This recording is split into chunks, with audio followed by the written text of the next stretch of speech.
குலசாமி வீட்டில் எப்படி வழிபடுறது, ம். குலசாமியோட நடமாட்டத்தை வீட்டில் எப்படி வர வைக்கிறது, பர்மனெண்ட்டாக எங்கள் வீட்டில் குலசாமி எங்களோட அட்டாச்மெண்ட்டாக இருக்கணும் ஐயா, இருக்கணும். அதுக்கு நாங்கள் குடும்பமாக சேர்ந்து என்ன பண்ணால் நல்லாயிருக்கும்.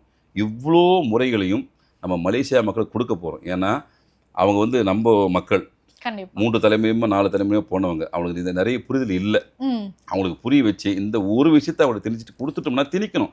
நான் உண்மையை சொல்ல கொடுக்கறத விட திணிச்சிட்டு வந்தோம்னா அந்த வச்சுக்கோ, Okay. இதுதான் அவன் குலசாமி விட்டுறாதன்னு கொடுத்துட்டு வந்தோம்னா ஒரு தலைமுறை இல்லை, அடுத்தவர்களுடைய 10 தலைமுறை அவங்க தலைமுறை நல்லா இருக்கும். கண்டிப்பா. அந்த புண்ணியத்தில் ஒரு சின்ன பங்களிப்பாவது எனக்கு சேரணும் அப்படின்ற சுயநலமும் எனக்கு உண்டு. ம். புண்ணியத்தை சேர்க்கணும்ல எப்படியாவது ஒரு இடத்துல. கண்டிப்பா சார். அதில் இதை ஒரு வாய்ப்பாக நான் பயன்படுத்திக்க போகிறேன். அதில் அடுத்த மாதம் முதல் வாரத்தில் மலேசியாவில் இந்த குலதெய்வம் சம்பந்தமான விஷயம் தான் நிறைய விஷயத்த பண்ணலான்னு ஒரு ஐடியா வச்சுருக்கோம். இது சம்பந்தமாக பதிவு செய்கிறவங்க தயவு செஞ்சு நம்ம அலுவலகத்தை நம்பருக்கு தொடர்பு கொண்டு ஓகே சார். இதுக்கு நீங்க பதிவு முன்பதிவு பண்ணுங்க. அவசியம். கண்டிப்பாக நீங்கள் யாரெல்லாம் உங்கள் நேம் கொடுத்துட்டீங்கன்னா நான் எப்போ வரப்போகிறேன், எங்கே வரப்போன்ற தகவல் உங்களுக்கு கொடுக்க போகிறேன். ஜோதிட ரீதியான ஆலோசனைகள் மஸ்ட் குலதெய்வம், அதை தாண்டி ஜாதக ஆலோசனை, அது 2வது பட்சம் தான்.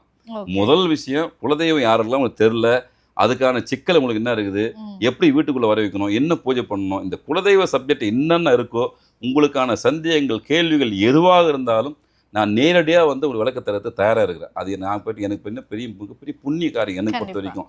ஆனால் இதை பயன்படுத்திக்கிறது உங்கள்கிட்ட தான் இருக்குது, எங்கிட்ட கிடையாது. நான் அது ஒரு 4 நாள் இருப்பணும் 5 நாள் இருப்போம் தெரியாது. இதுக்கப்புறம் தான் அந்த ப்ரோக்ராம் தெரியும்.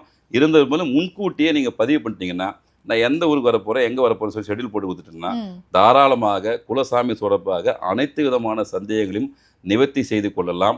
உங்கள் ஜாதக பிரகாரம் தெரிலன்னா கண்டுபிடிச்சு தரப்படும். உங்கள் வீட்டில் குலதெய்வ நடமாட்டம் நிரந்தரமாக இருக்கிறதுக்கான வழிமுறைகளையும் உங்களுக்காக கற்றுத்தரப்படும். இதுதான் இந்த மலேசிய பயணியுடைய முழுமையான நோக்கம்.